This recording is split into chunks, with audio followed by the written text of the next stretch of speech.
पाटलांची मी कन्या.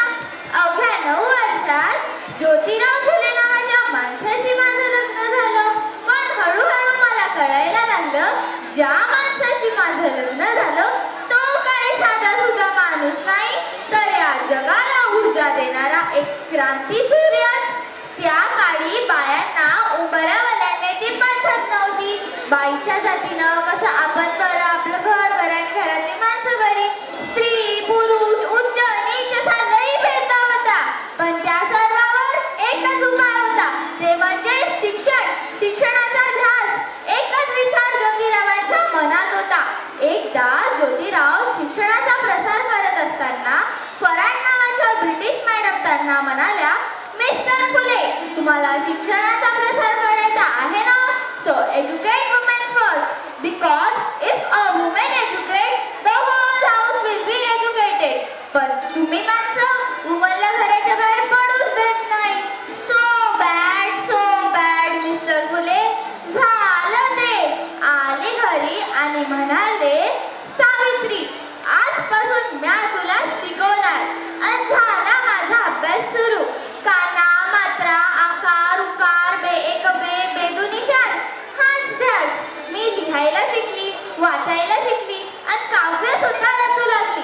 आणि अशातच 1 जानेवारी, होय शनिवार 1 जानेवारी 1848ला पुण्यातील भिडेवाड्यामध्ये आम्ही पहिली शाळा सुरू केली.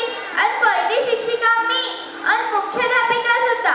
शेळपट्यासारखं जगाल तर काम तमाम होईल, पण वाघासारखं जगाल तर नाव होईल.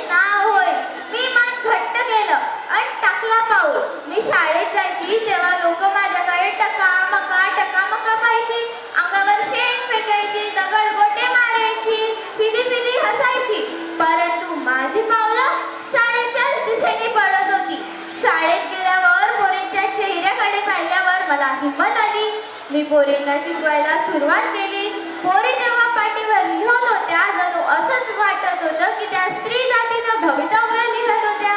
आणि मी म्हणाली, आज या पोरी शिकतील आणि एवढं मोठं काम करतील की या समाजात स्त्रियांचा दर्जा वाढतीलच बघा. तुम्हाला सांगते, शाळेत जाताना मला खूप संकटांना तोंड द्यावं लागले. अंगावर शेण दगडगोटे तर झेलले, पण माणसांच्या त्या वाईट नजरा झेलणं फार कठीण होतं. एकदा तर एक माणूस माझ्या पुढे आला आणि म्हणाला, मागं फिरायचं मागं. ज्योतिबाची बायको नव्ह तू, अशी कुठे चालली दुरू.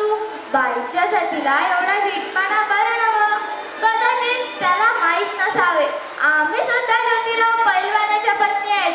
अशी घेतली आणि सांगत त्याच्या कानाखाली लावली आणि म्हणाली, आज आला थोबाड फुटलं, पण उद्या जर आलास ना तर तुझ्या रक्तानेही धरती रंगवेन.